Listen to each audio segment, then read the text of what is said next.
they set up Rachel Torres on a blind date as entertainment. 3 college acquaintances who'd never outgrown the cruelty of adolescence now weaponizing their corporate expense accounts. The reservation at Harborview was confirmed for 8 o'clock, the kind of restaurant where chandeliers cast warm light over marble floors, and the cheapest entree cost more than Rachel earned in a day of brake repairs. Marcus had created the fake dating profile himself, selecting her most unflattering photo from social media and crafting messages that promised genuine interest from someone successful and kind. The other 2 had placed bets on how long she'd wait before realizing nobody was coming, whether she'd cry in public, if the humiliation would be visible enough to justify the effort they'd invested. They'd chosen Rachel specifically because her social media showed a life of honest struggle, someone who fixed cars in a garage on the edge of town and posted photos of sunset walks instead of vacation destinations. Her vulnerability made her the perfect target in their minds, someone whose hope could be manufactured and then destroyed for their amusement. Rachel stood in her apartment bathroom that evening, holding a dress she'd borrowed from her sister, the fabric nicer than anything in her own closet, but still obviously secondhand. She'd scrubbed her hands 3 times with pumice soap, but the grease remained embedded in the creases of her knuckles, permanent evidence of work that most people never acknowledged. Her reflection showed someone trying too hard, hair pulled back in a style that didn't quite suit her face, makeup applied with the uncertain hand of someone who rarely wore it. The hope in her eyes made her angry at herself because she knew better than to believe in easy solutions, in men who messaged strangers with promises of dinner and conversation. The online profile had seemed genuine, messages arriving consistently over 2 weeks with questions about her work and interests that suggested real curiosity. She'd allowed herself to imagine that someone might see past her oil-stained fingernails and secondhand clothes to the person underneath, someone who read poetry and volunteered at the animal shelter on weekends. The taxi ride downtown felt like traveling to another planet, familiar streets transforming as industrial buildings gave way to glass towers and boutique shops. She'd given the driver the address twice because he'd seemed surprised that someone dressed like her would be heading to that particular neighborhood. Through the window, she watched couples strolling in evening wear that probably cost more than her monthly rent, their ease in that environment marking them as natives to a world where she would always be a foreigner. The driver's eyes had found hers in the rearview mirror multiple times during the journey, his expression shifting between curiosity and something resembling pity that made Rachel's stomach twist with preemptive embarrassment. She'd noticed him glance at the oil stain on her sleeve when she'd first climbed into the back seat, watched his assessment move from her borrowed dress to her worn shoes to her hands that still bore evidence of her trade, despite aggressive scrubbing. His silence felt loaded with judgments he was too professional to voice, but couldn't quite hide from his face. Rachel turned her attention deliberately toward the window, refusing to meet his eyes again, focusing instead on the city transforming around her as they drove deeper into neighborhoods where people like her only entered through service entrances or as hired help for events they'd never attend as guests. Street vendors selling flowers and newspapers gave way to boutique storefronts displaying single items in windows the size of her garage's waiting room, the minimalism itself a form of wealth signaling that announced prices beyond her comprehension. She watched a woman emerge from one such shop carrying a bag so small it could only contain jewelry or perhaps a scarf, the woman's casual confidence suggesting this purchase represented ordinary Tuesday activity rather than special occasion. Rachel's sister had saved for 3 months to buy the dress Rachel currently wore, hunting through consignment shops until finding something appropriate for the kind of restaurant where Marcus's fictional profile had suggested they'd meet. The memory of her sister's excitement while helping her prepare for this date made Rachel's chest constrict with shame that hadn't yet transformed into the anger it would eventually become when she fully processed what had been done to her. The taximeter's steady climb mirrored Rachel's rising anxiety, each increment representing money she couldn't easily spare, even with the extra shifts she'd been taking at the garage, to build a small cushion for potential emergencies. She'd calculated carefully before accepting this date, determining that the taxi fare both ways would still leave her enough for groceries through next week if she was careful about portions and stuck to basics. Her independence had always mattered more than comfort, the ability to support herself without asking for help, a point of pride that made accepting her sister's loan for tonight feel like small defeat. The numbers on the meter seemed to accelerate as they entered the restaurant district, as though even the taxi's pricing structure acknowledged that people traveling to this neighborhood operated under different financial mathematics than those traveling away from it. Traffic thickened near the waterfront, where Harborview and similar establishments lined the street like jewels on display, each entrance promising experiences Rachel had only read about in reviews she'd never imagined writing herself. Valets in crisp uniforms moved between idling luxury cars with choreographed efficiency, their movements suggesting this was merely the visible portion of complex machinery designed to make wealthy people's evenings flow without friction or awareness of logistics. Rachel watched a couple exit a Tesla and hand their keys to a valet without glancing at his face, their attention already on the restaurant entrance and whatever awaited them inside. The casual dismissal of the young man's humanity stung in ways Rachel felt personally, recognition of how invisible service workers became to people accustomed to having their needs anticipated and met without acknowledgement. The driver pulled to the curb half a block from Harborview's entrance, explaining apologetically that he couldn't get closer due to the valet queue and suggesting she could walk the short distance easily enough. Rachel paid with bills she'd folded carefully in her wallet that morning, adding a tip that was probably too generous given her financial situation, but reflected her awareness that they were both people who worked for their money. He thanked her with surprise that made her wonder what kind of tips he usually received from passengers heading to restaurants like this, whether her modest generosity stood out against expectations of wealth that didn't translate into generosity. She climbed out onto the sidewalk and immediately felt exposed, aware of how her appearance contrasted with other pedestrians moving purposefully toward expensive destinations with the confidence of people who belonged. The walk to Harborview's entrance stretched longer than the actual distance suggested, each step carrying Rachel further from familiar territory into spaces designed to make people like her feel inadequate. She passed other restaurants with windows revealing candlelit interiors and well-dressed diners, their worlds separated from the sidewalk by glass that might as well have been walls for how impenetrable they felt. A group of young professionals spilled out of a bar, laughing about something that had happened at their office, their casual mention of bonuses and promotions representing amounts that would change Rachel's life, but apparently constituted ordinary compensation in their sphere. She kept her eyes forward and maintained steady pace, despite the urge to turn around and walk back to neighborhoods where she understood the rules and could predict outcomes with reasonable accuracy. The meter climbed higher than she'd anticipated, and she calculated mentally whether she'd have enough left for the ride home if dinner somehow went poorly. Her sister had insisted on lending her $40 for emergencies, pressing the bills into Rachel's hand with encouragement that felt both supportive and pitying. The city lights reflected off the harbor as they approached the restaurant district, beauty that existed primarily for people who could afford to purchase proximity to it. Harborview's entrance featured a doorman who assessed her appearance in one sweeping glance before deciding she merited basic courtesy, but nothing approaching warmth.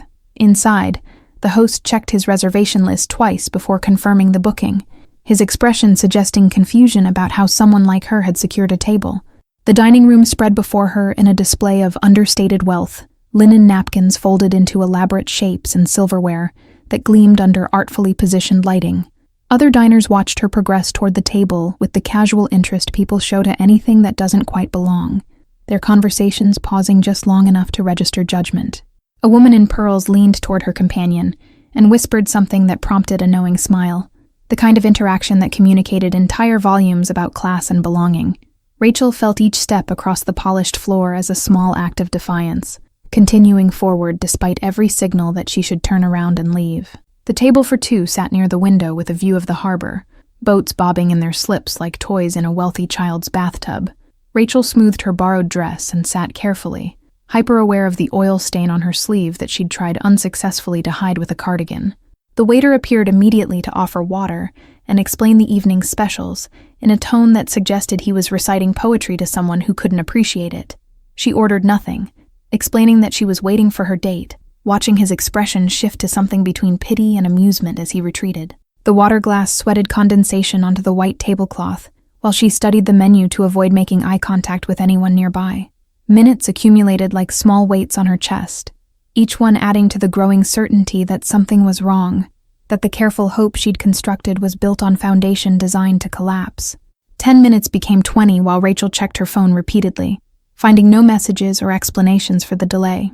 She told herself that traffic could be unpredictable, that emergencies happened, that she should give him more time before assuming the worst. The waiter circled past twice more, his patience visibly thinning as her presence occupied valuable real estate without generating revenue. Around her, the restaurant filled with the sounds of successful people enjoying expensive food, their laughter a soundtrack to her isolation.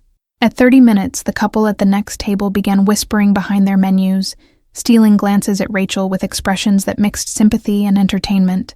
The woman's eyes lingered on the oil stain with the kind of fascinated disgust people show toward things that confirm their assumptions about social hierarchies. Her companion smirked and said something too quiet for Rachel to hear, but clearly about her. Their shared amusement at her expense another layer of humiliation. Rachel's face burned, but she maintained her posture, spine straight, and hands folded calmly in her lap despite the trembling she couldn't quite control. She refused to give whoever had orchestrated this the satisfaction of watching her flee or cry, her pride the only possession she'd brought that couldn't be diminished by expensive surroundings. The borrowed dress felt like costume now. Her attempt at transformation revealed as naive belief that presentation could overcome the permanent markers of her actual life. The waiter returned at 40 minutes with barely concealed irritation, suggesting that perhaps her companion had been delayed, and she might prefer to wait at the bar. His tone made clear this was less suggestion than instruction, the restaurant's patience with her occupation of premium seating finally exhausted. Rachel nodded and began gathering her purse, preparing to complete her humiliation by relocating to a bar stool where she'd be less visible reminder of whatever had gone wrong. She signaled for the check, determined to pay for her water and leave with whatever dignity remained salvageable from the evening's wreckage. The waiter pulled a small leather folder from his apron, relief evident in his expression that this uncomfortable situation was finally resolving itself. Rachel opened her wallet and extracted bills, her hands steady now that the decision to leave had been made, the worst of it almost over. At that precise moment, the restaurant's entrance doors swung wide, admitting a gust of cool evening air and a presence that immediately altered the room's entire atmosphere. Vincent Moretti entered with his daughter Lucy, balanced on his hip, her small hands gripping his tailored jacket, while her curious eyes scanned the dining room with unfiltered interest. Every head turned toward them, not because children were unusual in such establishments, but because Vincent carried authority that preceded him like a change in air pressure. The maitre d' materialized at Vincent's side with deference that bordered on fear, offering the best table in the house despite the full reservation book visible on his podium. Vincent declined with a slight headshake, his eyes already scanning the room in the automatic threat assessment of someone who'd survived by never fully relaxing. Lucy squirmed in his arms and pointed toward the window where boats rocked gently in their slips, her 3-year-old voice cutting through the subdued atmosphere with demands to see the water up close right now. Rachel fumbled with her money as the waiter hovered, her hands shaking slightly as she tried to extract enough bills to cover the water and a reasonable tip. The humiliation sat heavy in her chest, making each breath feel inadequate. Every second in this restaurant, another layer of shame she'd carry home like unwanted baggage. She could feel the stares from nearby tables intensifying now that her date's absence had been confirmed by her attempt to pay and leave, their entertainment reaching its conclusion. Vincent settled Lucy into the chair beside him at their corner table and began the familiar negotiation about sitting still and using indoor voices that didn't carry across entire rooms. The child ignored him completely, her attention captured by something across the dining room that her father couldn't yet identify from his angle. She pointed with the unself-conscious enthusiasm of someone too young to understand social boundaries, or the weight her father's reputation carried in spaces like this. Lucy's small voice rang out clearly in a momentary lull in the restaurant's ambient noise, declaring that the sad lady by the window had the same kind of dirty hands as Tony who fixed their motorcycles. Every diner within earshot turned to follow Lucy's pointing finger, their gazes landing on Rachel with renewed interest that transformed her private shame into public spectacle. The woman in pearls actually laughed, a sharp sound quickly muffled behind her napkin, but unmistakably delighted by this new development. Rachel felt the weight of collective attention like physical pressure against her skin, dozens of eyes cataloging her inadequacies with the efficiency of people practiced at identifying who didn't belong in their spaces. The couple at the adjacent table had abandoned all pretense of discretion, openly staring while the man pulled out his phone to photograph, or perhaps record the scene unfolding. She recognized the performative cruelty of people who'd weaponize her humiliation on social media, turning her worst evening into entertainment for strangers who'd never consider how it felt to be reduced to content. The waiter who'd been hovering impatiently now froze completely, his earlier irritation replaced with calculation about whether intervening would help or worsen whatever was developing between his restaurant's most important patron and the woman everyone had been watching fail at maintaining dignity. The woman in pearls leaned so far toward her companion that Rachel could hear fragments of their whispered conversation. Words like embarrassing and desperate and what was she thinking floating across the space between tables with casual viciousness. Her companion's response included speculation about whether this was some kind of social experiment, or perhaps a reality show setup, his tone suggesting he found the entire situation amusing rather than uncomfortable. Rachel wanted to stand and leave, but Lucy's innocent declaration had temporarily paralyzed her capacity for decisive action. Her mind struggling to process why a child would be commenting on her hands in the middle of her carefully orchestrated public humiliation. The absurdity of having her working-class markers pointed out by a 3-year-old, while she sat abandoned at a table set for two, felt like narrative flourish too heavy-handed for fiction. Yet here she was, living through it anyway. The restaurant's ambient noise had dropped to near silence as more diners became aware something interesting was happening, conversations trailing off while people oriented their attention toward the drama by the window. Rachel could feel their collective anticipation, the crowd's hunger for resolution that would either validate their assumptions about her or provide unexpected twists they could discuss later. A young woman at the bar had her phone raised and was clearly recording, her expression suggesting she was already composing the caption that would accompany this content when she posted it across whatever platform she favored. Rachel understood with sick certainty that her evening would be preserved digitally, that tomorrow people who'd never met her would watch her sit alone in borrowed clothes, while strangers judged her worthiness to occupy space in an expensive restaurant. The maitre d' had appeared at the edge of Rachel's awareness, hovering near the kitchen entrance with expressions suggesting he was weighing options for managing situation that threatened to disrupt his carefully maintained atmosphere. His attention kept flickering between Rachel and whatever was happening at the corner table where the child's voice had originated, his professional mask slipping enough to reveal genuine uncertainty about protocol. Rachel realized that her presence had become problem-requiring solution, that she'd transformed from merely unwanted guest into active disruption that management would need to address. The awareness that she was about to be asked to leave cut through her paralysis with sharp clarity, anger finally beginning to surface beneath the layers of embarrassment she'd been drowning in for the past 40 minutes. The waiter returned to Rachel's table, moving with new purpose, the check folder clutched in his hand like shield, or possibly weapon, depending on how she chose to respond to what was clearly coming. His professional courtesy had evaporated completely, replaced with barely concealed eagerness to conclude this uncomfortable situation and reclaim his table for customers who would actually order food and tip appropriately. Rachel saw him open his mouth to deliver whatever script he'd prepared for evicting her, saw the exact moment when his gaze shifted past her shoulder and his expression transformed from determination to something approaching fear. The change was so dramatic that Rachel turned to see what had caused it, following his sightline toward the corner table where a man was rising from his seat with a small child in tow. The man's presence seemed to expand as he stood, something in his bearing communicating authority that had nothing to do with his expensive suit or the way other diners' attention immediately shifted away from Rachel toward him. The woman in pearls who'd been so entertained by Rachel's humiliation suddenly found her silverware fascinating, her companion becoming intensely focused on his wine glass, as though it contained answers to questions he hadn't asked. The young woman at the bar lowered her phone rapidly, her recording apparently concluding abruptly now that someone more significant than a humiliated mechanic had entered the scene. Rachel watched this collective retreat with confusion, unclear why one man's decision to stand would cause such dramatic shift in the room's entire atmosphere and energy. The waiter froze mid-transaction, his expression shifting from impatience to uncertainty, as he registered the connection between the woman he'd been dismissing and the child of Vincent Moretti. His hand remained extended for Rachel's money, but his attention had pivoted completely toward the corner table, calculating new social mathematics that might affect his position. Rachel's face flushed deeper as she realized a small child was now participating in her public humiliation, innocent observation somehow worse than adult cruelty.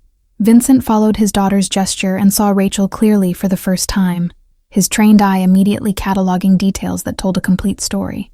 The borrowed dress that didn't quite fit, the oil stain poorly concealed by a cardigan, the desperate composure of someone enduring something painful but refusing to break. He recognized the signs of a setup with the instant clarity of someone who'd orchestrated similar scenarios for very different purposes, understanding the mechanics of public humiliation, like a native language. Lucy slipped from her chair before Vincent could prevent it, moving with the fearless confidence of a child who'd never learned that approaching strangers carried risks. She crossed the space between tables while her father rose to follow, her small legs carrying her directly toward Rachel with single-minded determination. Vincent caught up as Lucy arrived at Rachel's table, his hand settling gently on his daughter's shoulder in restraint that was both protective and apologetic. Rachel looked down at the child in complete confusion, her mind still processing the abrupt shift from preparing to leave to being approached by a little girl with soft brown curls. Lucy's bright smile cut through her embarrassment like unexpected sunlight through clouds, the simple directness of children who hadn't yet learned that some people weren't supposed to talk to others. Behind the child, Rachel saw a man in an expensive suit, his controlled movements and watchful eyes suggesting someone accustomed to command, his expression unreadable as he assessed the situation his daughter had created. Vincent's apology emerged in a low voice that carried undertones of authority despite its surface politeness, explaining that his daughter was still learning about personal space and appropriate behavior in public settings. His eyes met Rachel's with intensity that seemed to see past her embarrassment to something underneath, evaluation happening in seconds that would take others minutes. The waiter retreated rapidly, suddenly unwilling to complete a transaction that might displease Vincent Moretti, leaving Rachel holding her money with no clear destination for it. Lucy ignored her father's gentle attempt to guide her back to their table, instead climbing uninvited into the empty chair across from Rachel and announcing her desire to know about the dirty hands. She asked if Rachel fixed cars like Tony, who worked on their motorcycles, her enthusiasm genuine and uncontaminated by the social judgments that had filled the room minutes earlier. The question hung in the air while other diners watched with fascination, wondering how this unexpected intersection of worlds would resolve itself. Rachel found herself answering before she'd consciously decided to speak, explaining that yes, she was a mechanic, that the stain came from changing someone's oil filter that afternoon, and helping a single mother whose car had died in the grocery store parking lot. Lucy's face lit up with pure delight, and she began firing rapid questions about engines and tools, her interest so genuine that Rachel felt something loosen in her chest. For the first time since entering Harborview, she wasn't being judged or pitied, just seen by a child who cared only about the interesting nature of her work. Vincent observed the interaction with growing curiosity, noting how Rachel's defensive posture softened as she engaged with Lucy's questions without condescension or false enthusiasm. Most people who encountered his daughter in public either ignored her completely or offered the patronizing cheerfulness adults used with children they didn't actually like. Rachel spoke to Lucy like she was a person worth taking seriously, explaining how engine grease bonded with skin oils at a molecular level and never fully washed out no matter how much soap you used. The restaurant's atmosphere shifted subtly as Vincent remained at Rachel's table, other diners returning to their meals with studied casualness while maintaining peripheral awareness of the situation. The waiter reappeared to ask if everything was satisfactory, his earlier dismissiveness replaced with careful attention to Vincent's presence, an obvious desire to avoid any misstep that might register as disrespect. Rachel still held her money, uncertain whether she was supposed to pay or leave, or somehow extract herself from an interaction she didn't remotely understand. Lucy solved the problem by declaring loudly that Rachel should eat dinner with them because she was interesting and looked hungry, and it wasn't fair that she was sitting alone. Her child's logic bypassed every social complexity, reducing the situation to simple elements of kindness and inclusion that made sense in her uncomplicated worldview. Vincent's expression flickered with something that might have been amusement, as he considered whether to override his daughter's invitation, weighing factors that Rachel couldn't begin to guess at. The seconds stretched, while Rachel waited for Vincent to collect his child and leave her to finish her exit in relative peace, the brief interruption already fading into the evening's catalog of humiliations. Instead, Vincent asked quietly if she had somewhere else to be, if someone was expecting her, his tone making absolutely clear he'd already deduced the truth about her abandoned date. The question offered her an exit if she wanted it, but also extended genuine invitation if she chose to stay, the choice deliberately placed in her hands. Rachel heard herself accepting, before her rational mind could catalog all the reasonable objections that should have prevented her from dining with strangers, particularly strangers whose surname carried weight she didn't fully understand. Lucy cheered with uninhibited joy and immediately began suggesting menu items, pointing to pictures and describing elaborate preferences that seemed impossibly sophisticated for someone who still needed help cutting her food. The waiter appeared at Vincent's slight gesture, his entire demeanor transformed by the prospect of serving Moretti rather than evicting an unwanted guest who'd overstayed her welcome. The waiter's hands trembled slightly as he took their order, addressing Vincent with exaggerated respect, while his eyes carefully avoided Rachel as though she'd become invisible through proximity to more important people.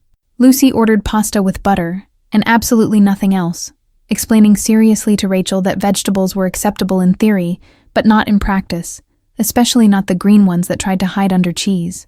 Vincent ordered wine without consulting the list, naming a vintage that made the waiter's eyebrows rise before he hurried away to retrieve it from whatever temperature-controlled vault the restaurant maintained for its most expensive bottles. Rachel sat in surreal displacement, her abandoned date and public humiliation receding into background static against the strangeness of sharing a meal with the Moretti family. She'd heard Vincent's name before, whispered in her garage when certain customers came to have their luxury vehicles serviced with no questions asked about modifications or unusual compartments. The mechanics who'd worked in the city longer than Rachel had warned her to be polite if anyone connected to that name ever appeared, to fix whatever they brought quickly and efficiently, and forget what she'd seen. Lucy filled the silence with cheerful chatter about her day at preschool, describing conflicts over toy ownership and alliance shifts in the sandbox, with the seriousness of someone reporting on international diplomacy. She explained that Emma had broken the sharing agreement by giving the blue truck to James instead of Lucy, a betrayal that apparently violated some complex treaty Rachel couldn't quite follow. Vincent listened with patient attention, asking clarifying questions about which friend had done what and why the truck's color mattered so much, his focus on his daughter complete despite the way his eyes occasionally swept the room. The waiter produced menus with flourish that contrasted sharply with his earlier dismissive efficiency, opening Rachel's to a page featuring entrees whose prices she tried not to look at directly, for fear her expression would reveal her shock. Vincent ordered for Lucy without consulting the children's menu, requesting modifications to adult dishes that the waiter noted with careful attention, as though each detail carried weight beyond mere culinary preference. Rachel studied the menu with growing panic, unable to identify a single item she could afford, even with the money she'd brought for taxi fare, awareness dawning that she was trapped in a situation where refusing to order would be insulting, but ordering anything would exceed her financial capacity.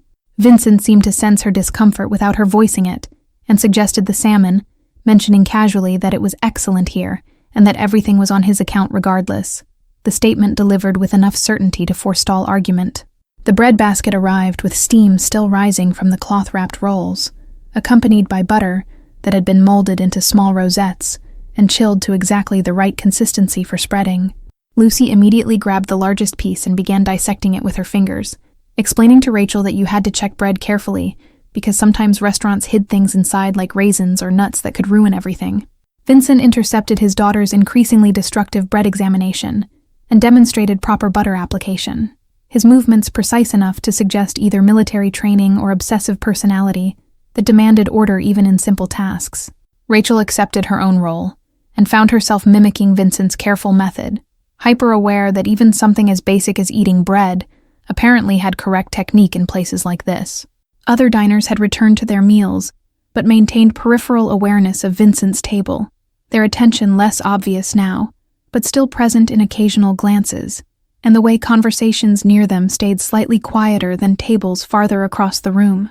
Rachel noticed a man in an expensive suit at the bar watching them with expression she couldn't quite read, something in his stillness suggesting professional interest, rather than casual curiosity about why Moretti was dining with someone so obviously outside his usual social circle. Vincent's posture shifted almost imperceptibly, and he made brief eye contact with the man, some wordless communication passing between them that lasted only seconds before the observer returned his attention to his drink.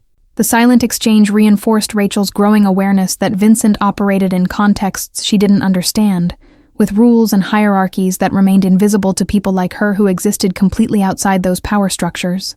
Lucy had finished her bread examination and declared it acceptable, though she'd created enough crumbs on the tablecloth to suggest a small explosion had occurred in front of her seat. She leaned toward Rachel conspiratorially and whispered loudly that her daddy always picked boring restaurants where kids had to be quiet and still, but Rachel seemed nice, so maybe it was okay this time.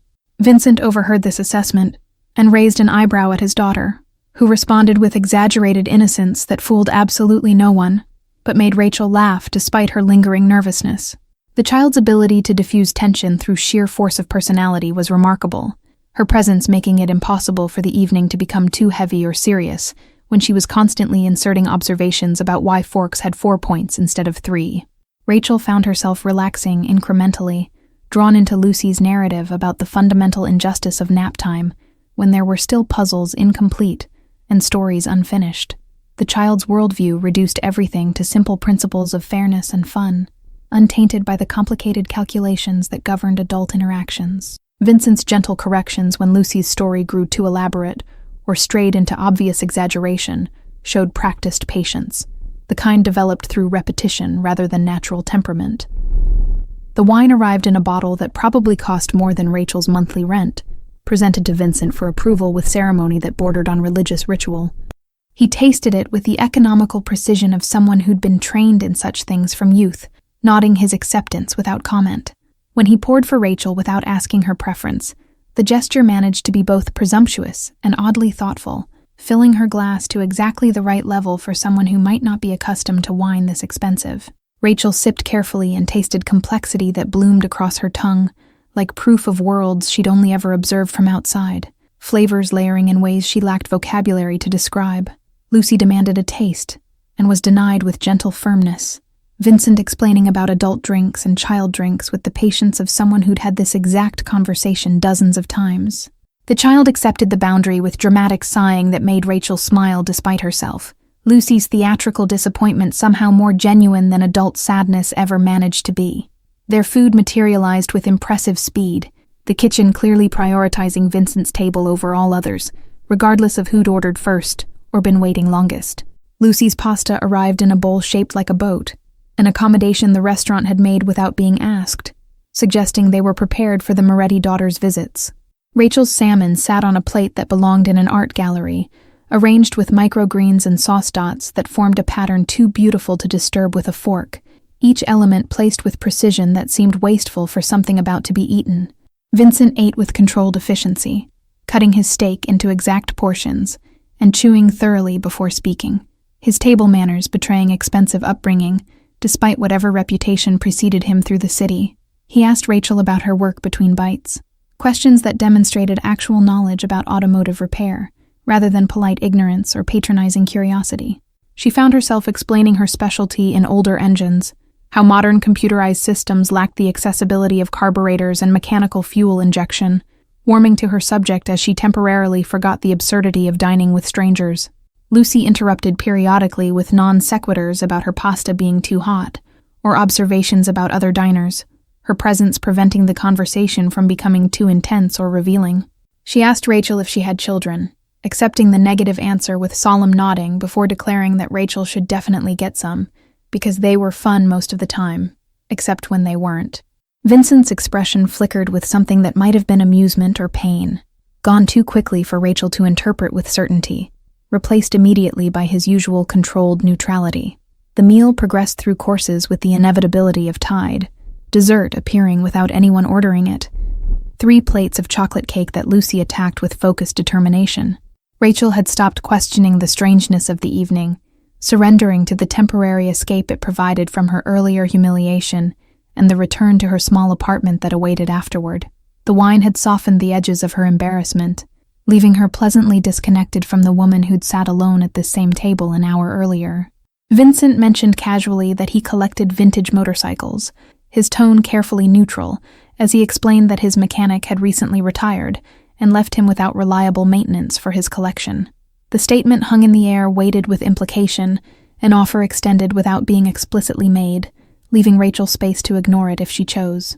She responded that she'd worked on motorcycles before opening her automotive shop, that she actually preferred them to cars for their mechanical honesty and the way every component remained visible and accessible to someone who understood what they were seeing. Vincent's interest sharpened, and he asked specific questions about her experience with Italian bikes, naming models that Rachel knew were worth more than her entire garage and everything in it combined. She answered with technical confidence, explaining valve adjustment procedures and carburetor synchronization techniques that proved her expertise wasn't theoretical or exaggerated. The conversation shifted into genuine exchange between people who shared specialized knowledge, the class barriers that separated them temporarily irrelevant in the face of mechanical precision. Lucy had chocolate on her face and was fading visibly, her earlier energy depleted by the combination of rich food and staying up past her usual bedtime. She leaned against her father's arm and declared that Rachel was nice and should come to their house to see the motorcycles and maybe stay forever because they needed someone who understood about engines. Vincent wiped his daughter's face with his napkin, his movements gentle, and suggested it was time to leave, his tone making clear the evening was ending regardless of anyone's preference or Lucy's protests. The check never appeared, Vincent simply standing and lifting Lucy into his arms, while she protested sleepily that they hadn't said proper goodbye to their new friend. Rachel began to rise as well, uncertain of protocol for departing a meal she hadn't paid for with people she'd just met under the strangest circumstances of her life. Vincent told her to sit and finish her wine, that he'd already arranged for her taxi home to be charged to his account, the gesture both generous and controlling in ways Rachel didn't have energy to parse through wine-softened thoughts. He paused before leaving and mentioned the address of his estate outside the city, explaining that his collection was housed there, and if she wanted to assess the maintenance requirements, she should visit Tuesday afternoon around 2. Lucy waved enthusiastically from her father's shoulder, calling out that Rachel had to come because she'd promised, even though Rachel had made no such commitment. Then they were gone, leaving Rachel alone at the table with half a glass of expensive wine and complete confusion about what had just occurred and why. The restaurant's atmosphere shifted again with Vincent's departure, conversations rising to normal volume, and the waiter appearing to clear plates with his earlier dismissiveness restored now that she was no longer under Moretti protection. Rachel sat in the space they'd vacated and tried to process the evening's trajectory from cruel prank to bizarre dinner with the city's most notorious family. Her phone buzzed with a message from an unknown number containing just an address and a time, confirmation that Tuesday's invitation had been genuine, rather than the polite fiction she'd half expected it to be. Tuesday arrived with autumn rain that turned the city streets into mirrors reflecting gray sky, Rachel's truck splashing through puddles as she drove toward the address Vincent had sent. The estate sat 30 minutes outside the city limits where urban sprawl dissolved into rolling hills and properties measured in acres rather than square feet. She'd debated canceling a dozen times, inventing reasonable excuses for why a mechanic shouldn't visit a Mafia boss's home, but curiosity and the memory of Lucy's enthusiasm had overridden her survival instincts. The gate appeared suddenly, wrought iron set between stone pillars that had been standing longer than Rachel had been alive, a call box mounted discreetly to one side. She pressed the button and stated her name, the gate swinging open immediately, as though someone had been watching for her arrival. The driveway curved through manicured grounds that looked nothing like the wild scrubland surrounding her garage, trees planted in deliberate patterns that created beauty through human intervention rather than natural accident. The house revealed itself gradually as she rounded the final curve, stone and glass combining in architecture that managed to feel both fortress and home. Rachel parked her battered truck beside a Mercedes that probably cost more than she'd earn in 5 years, feeling suddenly foolish for coming here. Before she could reconsider, the front door opened, and Lucy burst out in rain boots and a yellow jacket, running toward Rachel's truck with arms outstretched and complete disregard for the puddles soaking her legs. Vincent followed at a more measured pace, holding an umbrella that he raised over Rachel as she climbed from her truck, and was immediately embraced by his enthusiastic daughter. Lucy chattered about how she'd been watching for Rachel all morning, how she'd told everyone at breakfast that the motorcycle lady was coming, how she'd picked out special cookies for them to share. Rachel found herself smiling despite her nervousness, the child's uncomplicated joy infectious in ways that bypassed adult anxiety about appropriate boundaries and social hierarchies. Vincent guided them inside through doors that opened into a foyer larger than Rachel's entire apartment, but the space felt warm rather than intimidating. Family photographs lined one wall, Lucy at various ages mixed with images of Vincent with people Rachel didn't recognize, the kind of casual documentation of life that suggested this was a home rather than a showpiece. Lucy insisted on giving Rachel a tour, dragging her by the hand through rooms that combined expensive furnishings with scattered toys, evidence of childhood existence preventing the house from becoming a museum.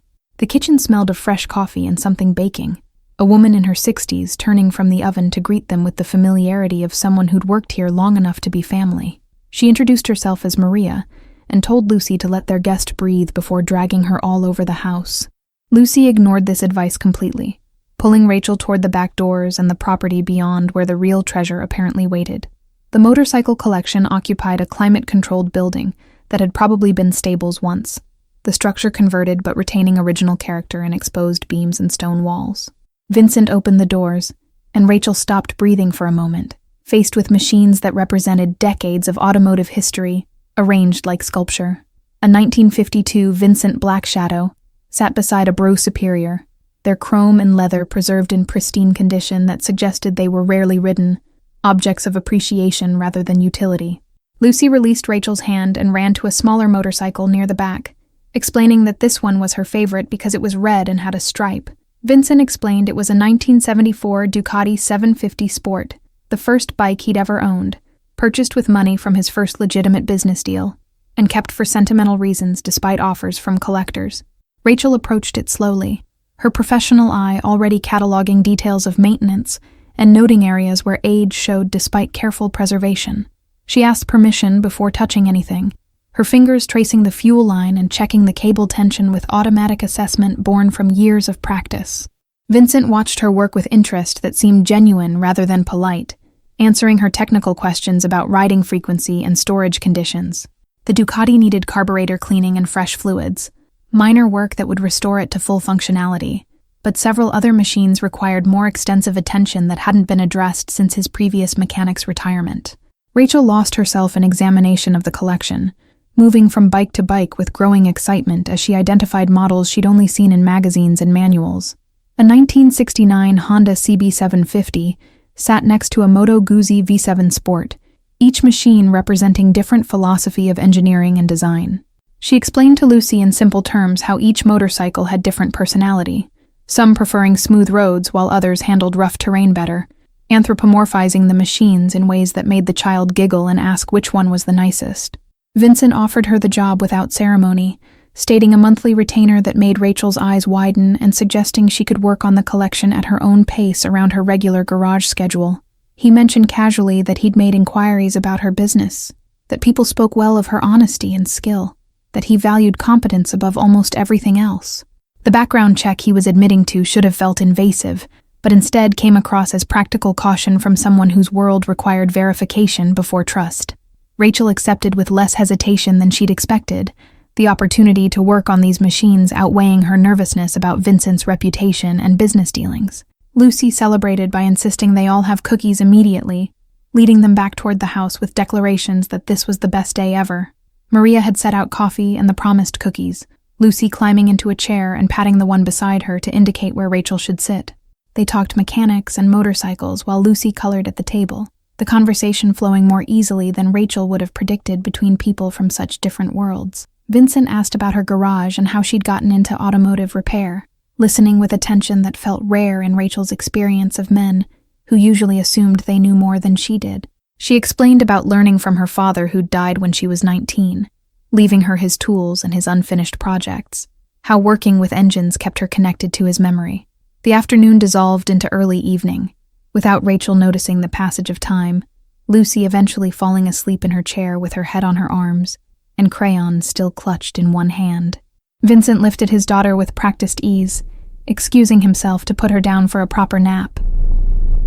Rachel stood to leave, but he suggested she stay for dinner, Maria already preparing something that smelled of garlic and herbs, the invitation extended with assumption of acceptance that felt more welcoming than presumptuous. Dinner happened in the kitchen rather than formal dining room, Maria joining them at the table with the ease of someone who'd earned her place in this household through years, rather than employment contract. The conversation ranged across topics that had nothing to do with motorcycles or mechanics, Vincent asking Rachel about books she'd read and places she'd traveled, revealing unexpected knowledge about poetry when she mentioned loving Mary Oliver. The man who ran illegal operations through the city quoted verses about wild geese and grasshoppers, his dangerous reputation sitting oddly beside literary sensibility. Lucy woke after an hour and appeared in the kitchen rubbing her eyes, climbing into her father's lap without asking permission, and studying Rachel with sleepy contentment. She announced that Rachel should come every Tuesday, and also maybe other days too, her logic simple and inarguable in her 3-year-old mind. Vincent explained gently that Rachel had her own work and life, that they couldn't monopolize all her time, but his daughter remained unconvinced by adult reasoning about schedules and obligations. Maria served pasta that tasted nothing like restaurant food, the kind of cooking that came from knowledge passed through generations rather than culinary school. Rachel found herself talking about her garage and the customers who became regulars, the single mothers whose cars she fixed at discount, and the elderly man who visited weekly just to tell stories about the vehicles he'd owned across his lifetime. Vincent listened without the impatience she'd learned to expect from wealthy people who couldn't understand why she'd charge less than maximum profit allowed. The evening shifted as Lucy became more alert, the child insisting on showing Rachel her room and her toys and her books, leading another tour through the house with fresh enthusiasm.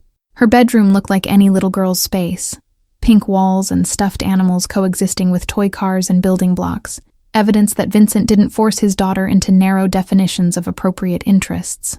Lucy pulled out a photo album and began explaining each picture, her narrative wandering through family history that Rachel tried not to absorb too carefully. One photo showed Vincent younger, and smiling beside a woman with Lucy's eyes and darker hair, their body language suggesting the happiness of early marriage before complications emerged. Lucy explained matter-of-factly that this was her mama who lived in the city and saw her on weekends, that her parents weren't married anymore but still liked each other mostly. The child's acceptance of her split family situation spoke to careful handling by adults who'd prioritized her well-being over their own conflicts. Rachel felt Vincent's presence in the doorway before she saw him, turning to find him watching his daughter with expression that mixed love and something heavier, perhaps guilt or grief for the intact family he couldn't provide. He suggested gently that it was getting late, and Rachel probably needed to head home, giving her an exit from the intimacy that had developed through the evening. Lucy protested, but accepted her father's decision with only token resistance, extracting a promise that Rachel would return next Tuesday. The walk to Rachel's truck happened under stars that were visible this far from the city's light pollution, the kind of sky she remembered from childhood before moving to town for work. Vincent carried a toolkit as a gift, expensive German tools that Rachel protested accepting until he explained they'd belonged to his previous mechanic, who'd left them in his will to whoever took over the collection's care. The gesture transformed the gift from charity to inheritance, making acceptance feel like honoring someone's wishes rather than accepting handouts. Rachel drove home with the toolkit on her passenger seat, and confusion about what was developing between her and the Moretti family. She'd gone expecting a simple job opportunity, and found something more complicated, connection forming in ways she didn't know how to categorize or resist. The evening had felt normal, despite occurring in anything but normal circumstances. Lucy's presence perhaps making it impossible for adult complications to dominate completely. Her phone buzzed as she pulled into her apartment complex, a message from Vincent thanking her for her patience with Lucy, and confirming next Tuesday's arrangement. The text included a separate message from Lucy dictated to her father, strings of emoji hearts and smiley faces that made Rachel laugh alone in her truck. She responded simply, thanking him for dinner and promising Lucy she'd return, aware she was committing to something that extended beyond professional obligation, into territory she couldn't map.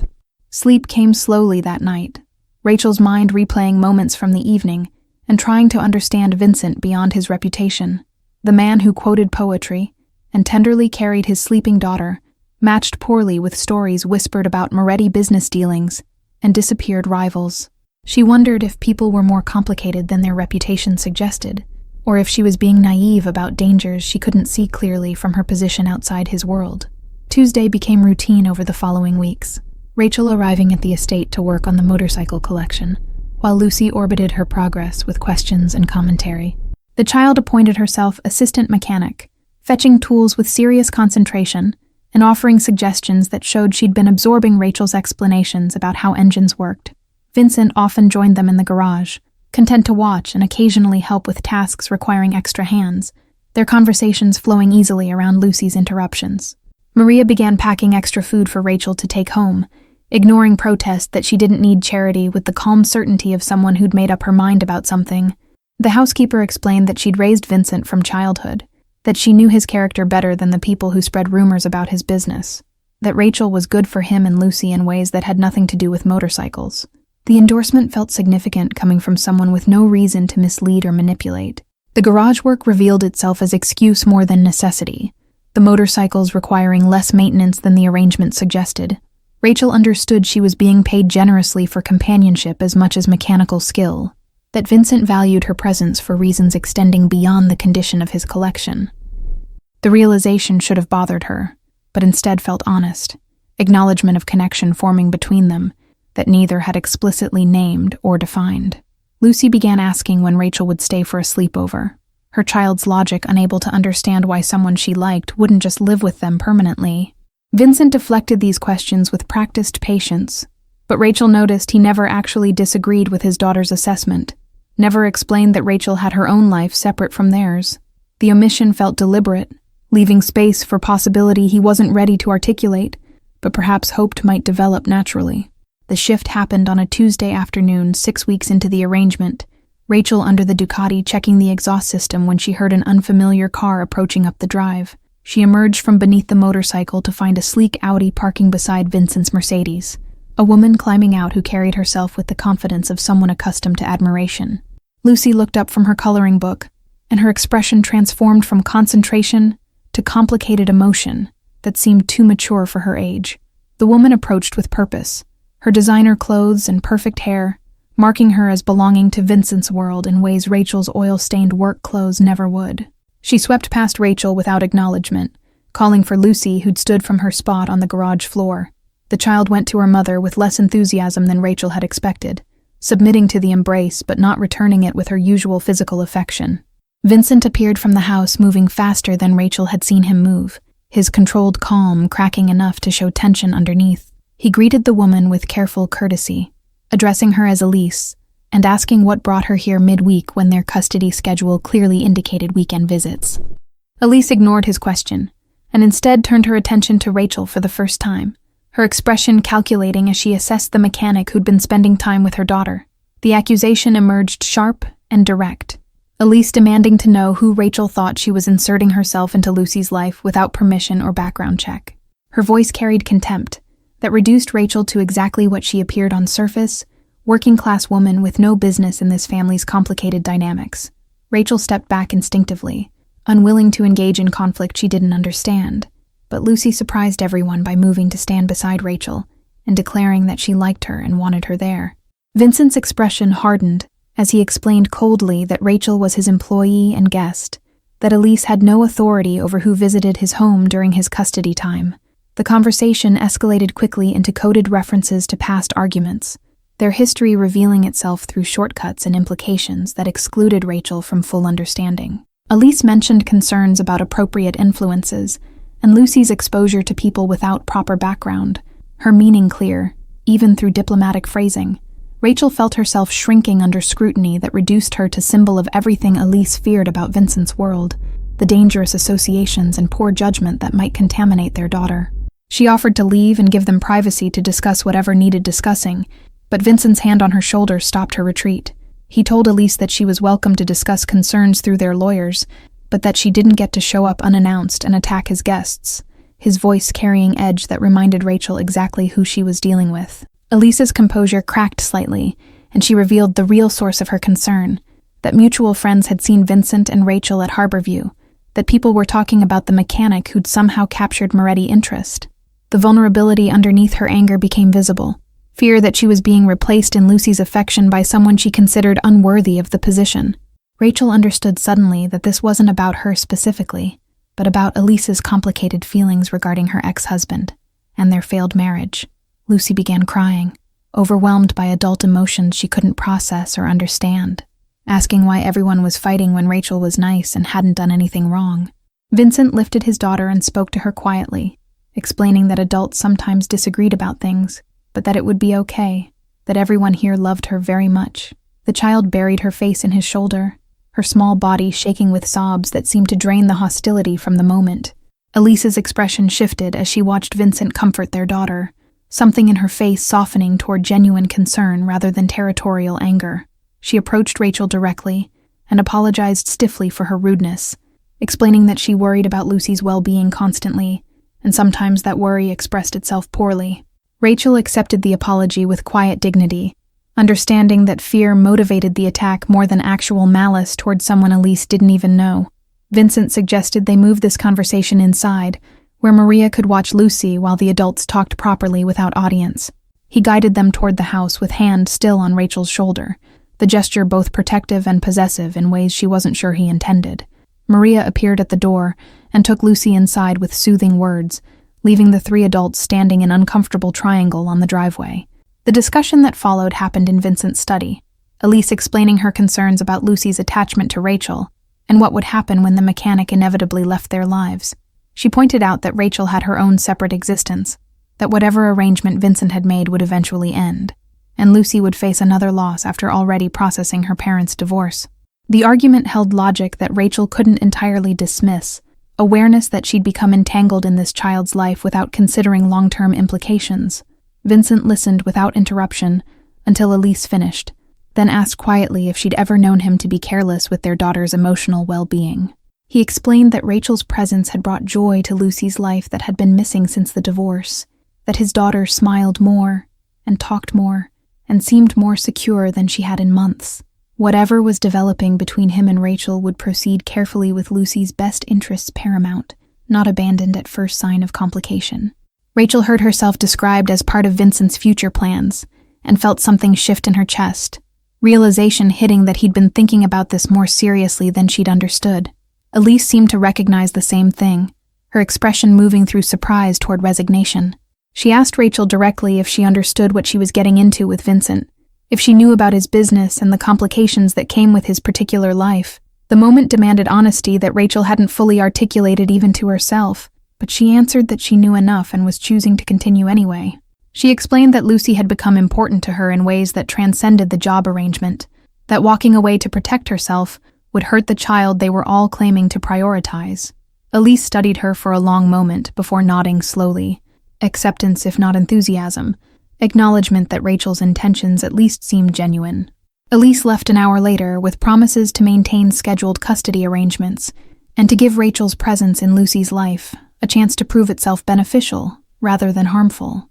The tension in Vincent's shoulders eased visibly as her car disappeared down the driveway, his carefully maintained composure cracking enough to reveal the strain of managing explosive situation without losing control. Rachel stood beside him in uncertain silence, aware that something fundamental had shifted in their arrangement, but unclear what that meant for her continued involvement with this family. Lucy emerged from the house where Maria had distracted her with cookie decorating, chocolate on her face and relief in her expression when she saw all the adults still present and apparently calm. She ran to Rachel first rather than her father, wrapping small arms around the mechanic's legs and asking if everyone had stopped being mad now. Rachel assured her that everything was fine, that grown-ups sometimes needed to talk about complicated things, but that nothing had changed about their Tuesday arrangement. Vincent watched this interaction with expression that Rachel couldn't quite read, something in his eyes suggesting he was reevaluating decisions, or perhaps confirming conclusions he'd already reached. He suggested they postpone the rest of the day's mechanical work, that Lucy had been through enough stress and needed comfort more than she needed to watch carburetor maintenance. Rachel agreed immediately, recognizing that her continued presence might provide stability for a child who'd just witnessed conflict between the adults in her world. They spent the remainder of the afternoon in Lucy's playroom, the child orchestrating elaborate scenarios with her toy cars and demanding Rachel and Vincent both participate in narratives that made sense only to 3-year-old logic. The normalcy of play seemed to restore Lucy's equilibrium, her earlier distress fading as she directed them through adventures involving talking motorcycles and cars that could fly. Vincent threw himself into the pretend with surprising commitment, providing voices for different vehicles, and accepting Lucy's corrections when he deviated from her vision. Maria called them for early dinner, comfort food that felt appropriate for the day's emotional weather, and Lucy insisted Rachel sit in what was apparently becoming her usual chair. The conversation stayed deliberately light, avoiding any reference to Elise's visit, or the tensions it had exposed.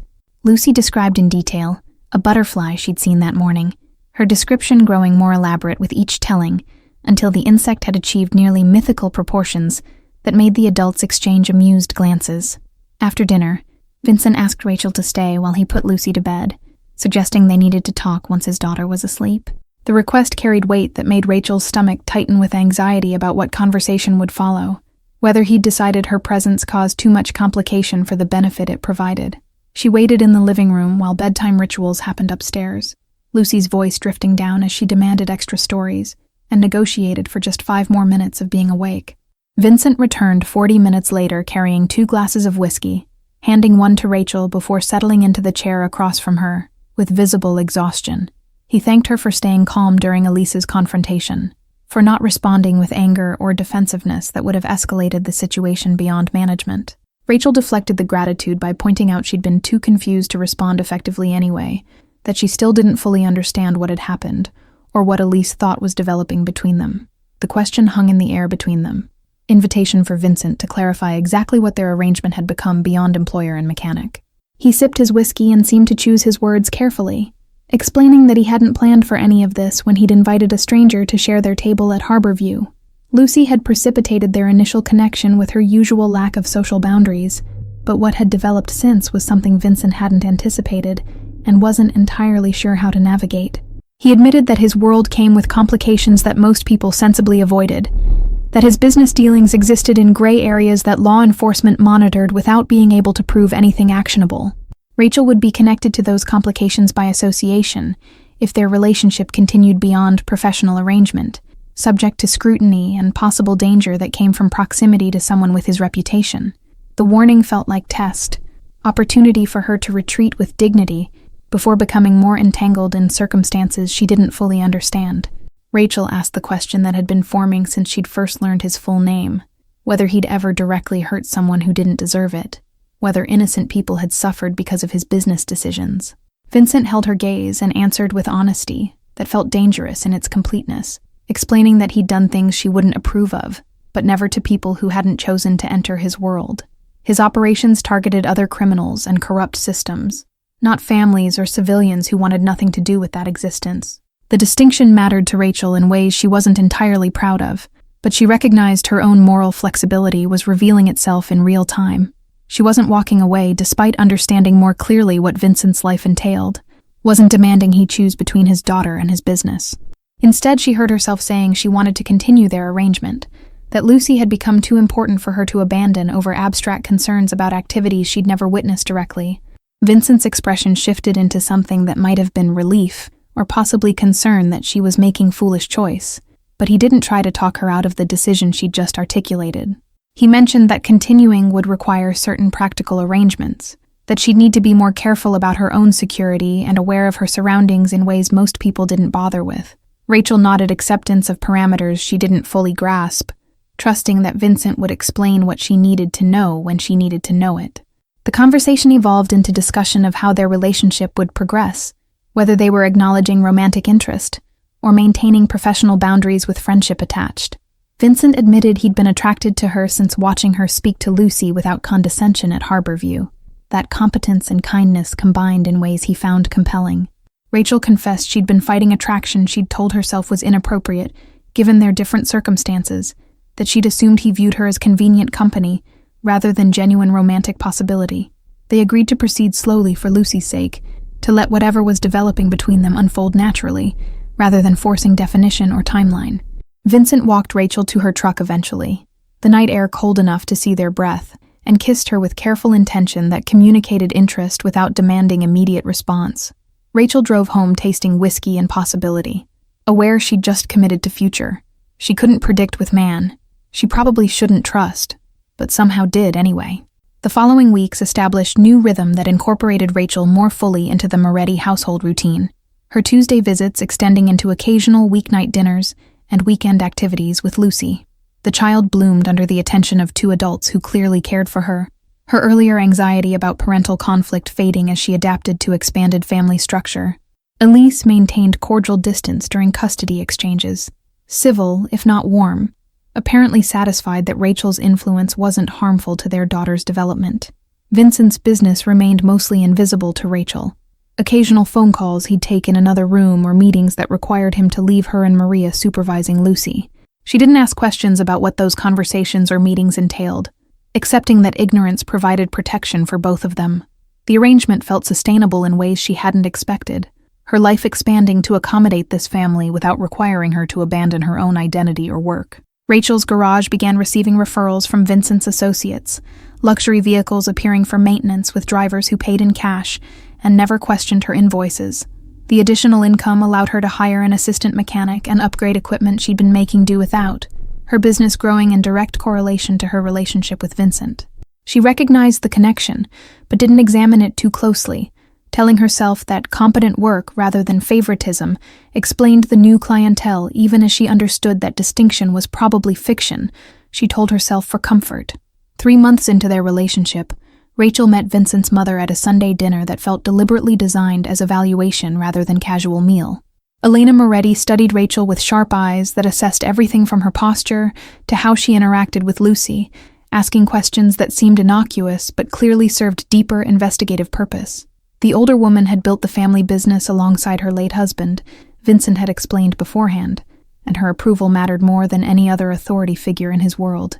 Lucy's affection for Rachel apparently carried significant weight in Elena's assessment, the child's unself-conscious displays of attachment, providing testimony that needed no verbal elaboration. When Lucy insisted Rachel sit beside her and help cut her meat, when she shared her dessert without being asked, when she fell asleep against Rachel's shoulder after dinner, Elena's expression softened incrementally. The older woman pulled Rachel aside before she left, and said simply that Lucy needed stability, and anyone who provided that earned Moretti family protection, the statement both blessing and warning about expectations that came with inclusion.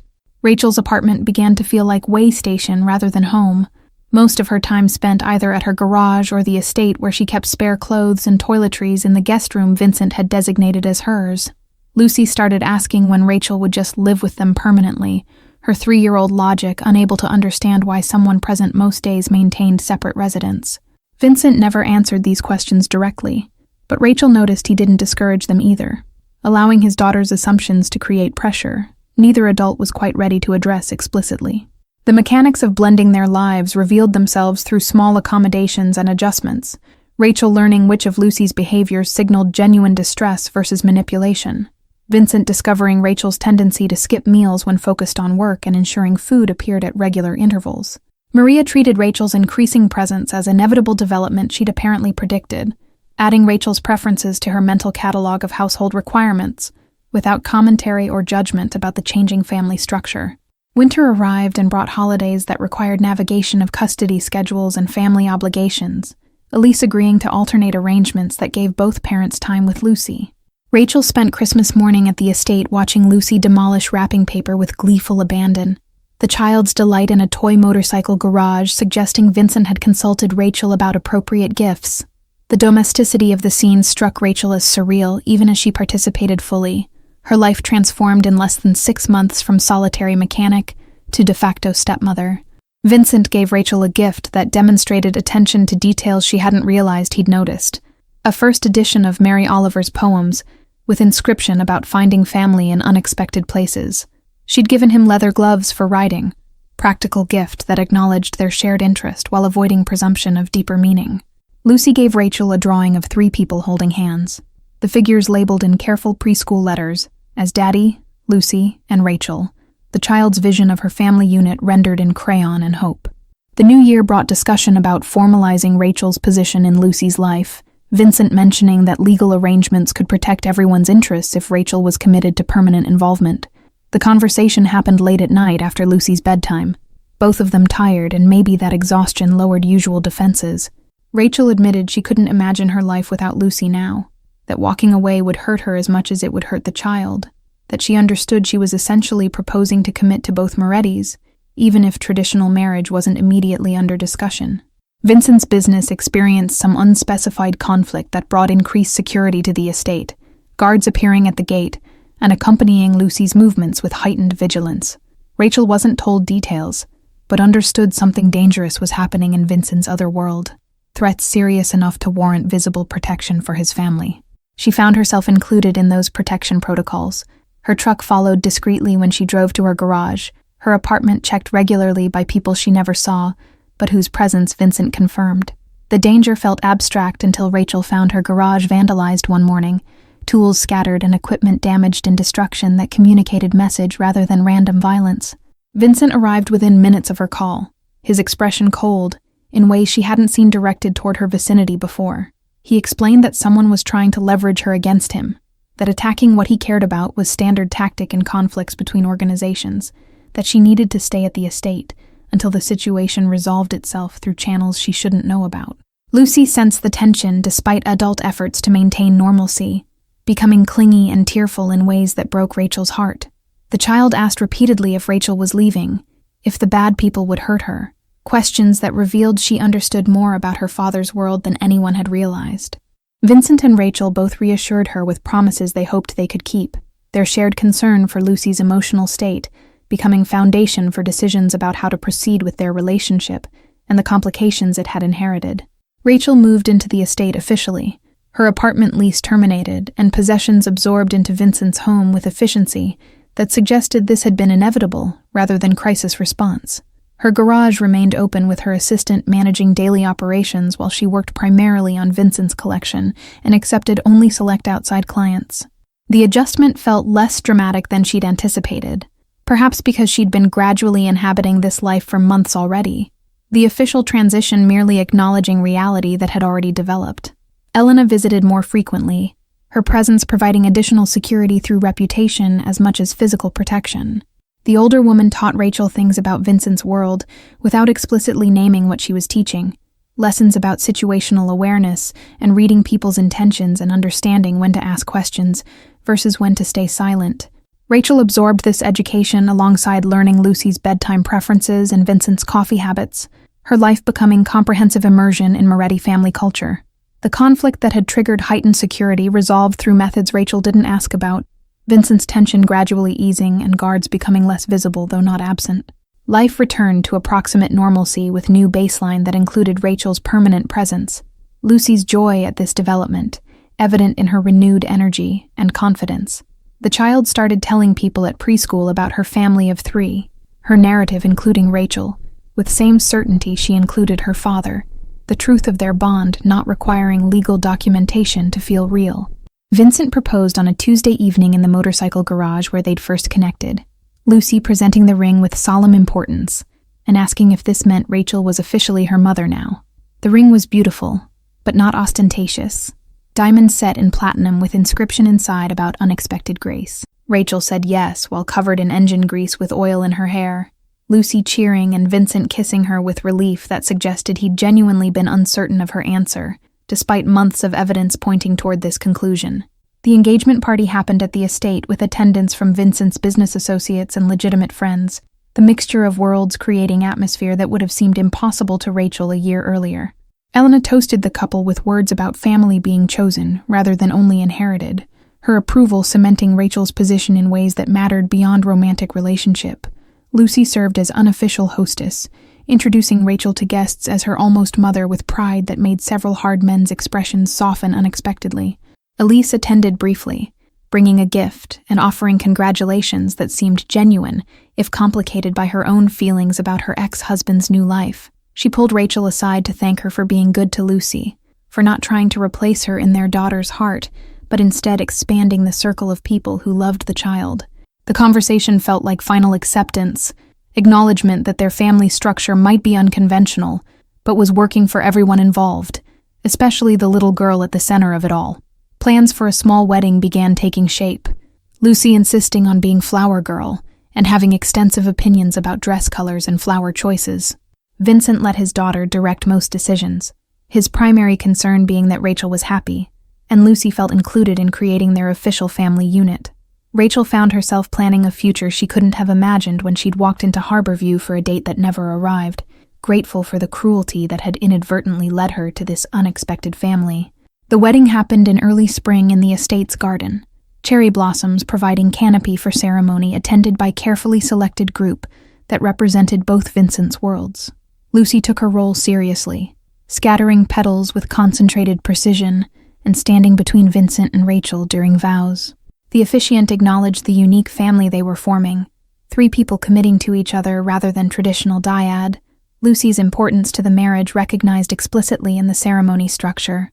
Rachel wore a simple dress that allowed her to move comfortably and didn't require constant adjustment, her practical nature asserting itself even in wedding attire. Lucy's dress matched in color, the child's insistence that they coordinate honored by Vincent, who'd learned to pick his battles with his determined daughter. Elena cried quietly in the front row, her husband's absence acknowledged through empty chair beside her, the family legacy continuing through Vincent's unlikely choice of partner. The reception transformed the estate into celebration space, music and food and people who'd learned to coexist across different segments of Vincent's life. Rachel danced with her new husband, while Lucy insisted on joining them, the 3 of them moving together in approximation of grace that made guests smile. Elena gave a speech about unexpected blessings, and the family's tradition of choosing partners with strength to match their own, her words elevating Rachel's background rather than dismissing it. Elise arrived for the final hour with a gift for Lucy, a locket containing photos of both her mothers, so she could carry them both always. The gesture moved Rachel unexpectedly. Recognition that Elise was actively supporting Lucy's expanded family despite her own complicated feelings. They spoke briefly about custody schedules and Lucy's transition to kindergarten, their conversation civil and focused on the child they both loved. Whatever past tensions dissolved into shared priority. Lucy fell asleep during the reception in Rachel's arms, exhausted from excitement and secure enough to rest wherever she landed. Vincent found them like that and stopped to simply watch for a moment, his expression revealing the peace he'd found in this unexpected family configuration. Rachel met his eyes over their daughter's head and smiled, understanding passing between them that needed no verbal expression. The honeymoon was delayed because neither Vincent nor Rachel wanted to leave Lucy, their family unit too new and precious to separate even briefly. Instead, they took a week at the estate with Maria handling everything, while the three of them existed in bubble of family time. Lucy delighted in having both parents completely present without competing obligations, her happiness the clearest indicator that they'd made right choices, despite unconventional path that had led them here. Rachel's garage thrived under her assistant's management, but she found herself less interested in returning to full-time work outside the estate. Her priorities shifted by family responsibilities and the satisfaction of maintaining Vincent's collection. She taught Lucy basic mechanical principles using toy engines Vincent had acquired for this purpose. The child's interest genuine and her aptitude surprising. The thought of eventually teaching Lucy to ride motorcycles felt simultaneously terrifying and perfect. Continuation of the connection that had begun in a restaurant when a 3-year-old had asked about dirty hands. Vincent's business continued in its usual patterns, but his participation became more selective, delegating more to trusted associates so he could prioritize family time. Elena approved this transition and began grooming younger family members for leadership roles, the organization's future secured without requiring Vincent's constant attention. Rachel never became involved in the business directly, but her presence influenced Vincent's decisions, his choices reflecting concern for maintaining the life they'd built together. The community center where they'd launched the automotive education program began expanding into other practical skills training, Rachel's success demonstrating that young people responded to instruction that connected directly to employability and independence. She recruited other tradespeople from her network to teach plumbing basics and electrical work fundamentals, creating curriculum that demystified skilled trades for teenagers who'd been tracked toward college as though it were the only path to dignity. Vincent provided funding without seeking recognition, his contribution laundered through charitable foundations that kept his name distant from public-facing aspects of programs that genuinely helped people. Rachel understood this separation was necessary given the source of the money, but privately she appreciated that Vincent's complicated empire at least produced some unambiguous good that benefited families who'd never know the Moretti name or understand where their opportunities originated. Lucy's growing awareness of her father's reputation created new challenges as she began understanding that other children's parents sometimes reacted to the Moretti name with expressions she couldn't interpret but recognized as different. She asked Vincent directly one evening why Emma's mother had gotten weird when she'd invited Emma for a playdate, her child's directness forcing conversation he'd been hoping to delay until she was older. Rachel sat beside him while he explained in age-appropriate terms that some people made judgments based on stories they'd heard rather than actual experience, that the Moretti name carried history that wasn't always fair, but was real nonetheless.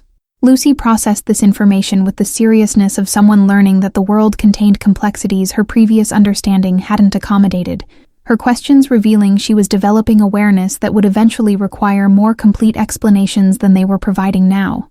The balance between protecting Lucy's innocence and preparing her for the reality of her family's position became ongoing negotiation that Rachel and Vincent revisited regularly as she matured. They decided together that honesty served her better than fantasy, that age-appropriate truth would give her tools to navigate a world that would always see her through the lens of her father's reputation.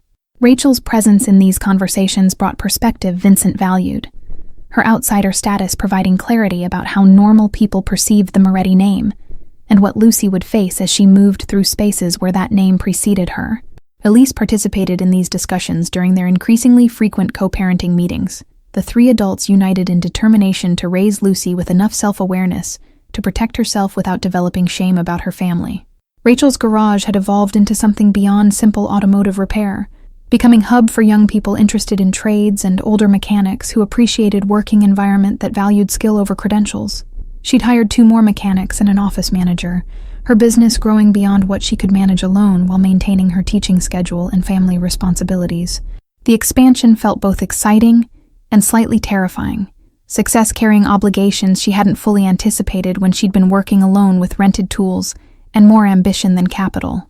Vincent offered business advice when she asked, but respected her need to build something that belonged to her, rather than existing as extension of his resources and influence.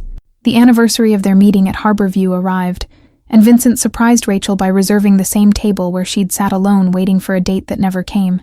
The gesture both romantic and slightly painful in its reminder of that evening's humiliation. They brought Lucy, who listened with fascination to the story of how they'd met, her child's perspective finding nothing strange about the fact that her family had begun with a cruel prank, and her own innocent observation about dirty hands. The waiter who'd been dismissive to Rachel that first night had been replaced, but the new server treated them with respect that had nothing to do with Vincent's reputation, and everything to do with how they treated him in return. Small victory that mattered more to Rachel than she would have predicted. Elena's health had stabilized enough to allow her to attend Lucy's kindergarten graduation, the older woman insisting on being present for family milestones, despite her doctor's recommendations about limiting activity. She'd told Rachel privately that she'd lived long enough to see Vincent build something good, that knowing he had partners strong enough to stand beside him gave her peace about stepping back from active involvement in family business. The conversation had felt like blessing and burden simultaneously, Elena's confidence in Rachel's strength also acknowledging the challenges that would come with being Moretti matriarch when Elena eventually passed. Rachel wasn't sure she was ready for that responsibility, but understood readiness might not be prerequisite, that life demanded we grow into roles whether we felt prepared or not. Lucy started kindergarten with confidence born from secure home environment, her teachers noting her leadership qualities and tendency to include children others overlooked. She talked constantly about her family, showing photos of her mothers and father with pride that suggested no confusion about how her situation differed from classmates. When asked about having 2 mothers, Lucy explained simply that she was lucky to have extra people who loved her, her child's wisdom cutting through adult complications about family structure.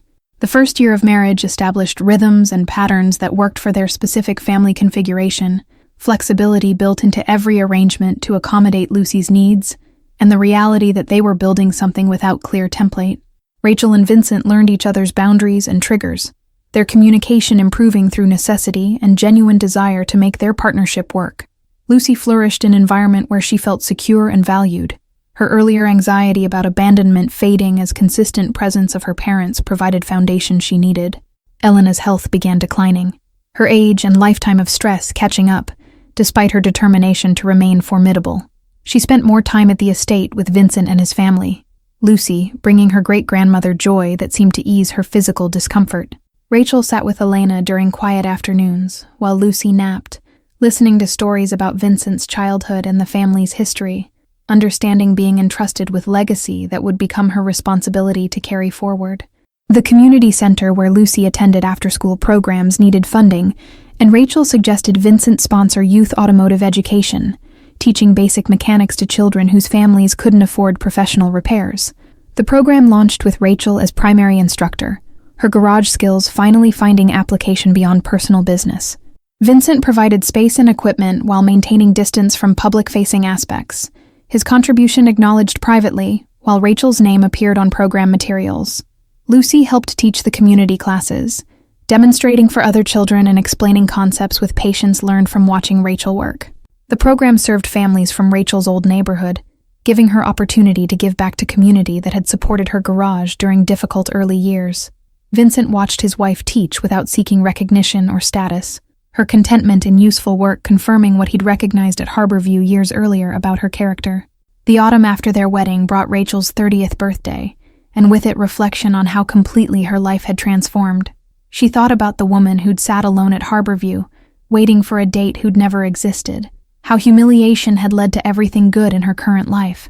Lucy made her a card with drawing of their family that now included Elise when appropriate, Maria in many pictures, and Elena prominently featured, the child's understanding of family expansive and inclusive. Vincent gave Rachel a vintage motorcycle she'd mentioned admiring once, the kind of gift that acknowledged their shared passion while celebrating her specifically. They rode together on autumn afternoons while Lucy stayed with Maria, the freedom of movement and wind and speed, providing escape from daily responsibilities. These rides became their private time, space to remember who they'd been individually before becoming partners and parents, maintaining connection that existed separate from their roles in Lucy's life. The year closed with holiday celebrations that felt established rather than experimental, their family traditions solidifying through repetition and shared history. Lucy asked Santa for a baby sibling, her request making both Rachel and Vincent laugh while privately discussing whether they wanted to expand their family further. The conversation remained open-ended, but the fact they were having it at all demonstrated how secure their foundation had become, how the impossible family created through accident and choice had proven itself sustainable and real. Thank you all for following this story. If you enjoyed it, please write in the comments where you're watching from, and don't forget to like, subscribe, and share this video. Your support means everything and helps me continue bringing you stories about unexpected families, second chances, and the beautiful ways love finds us when we least expect it. Remember that kindness opens doors we didn't know existed, and sometimes the greatest blessings come disguised as public humiliation at expensive restaurants.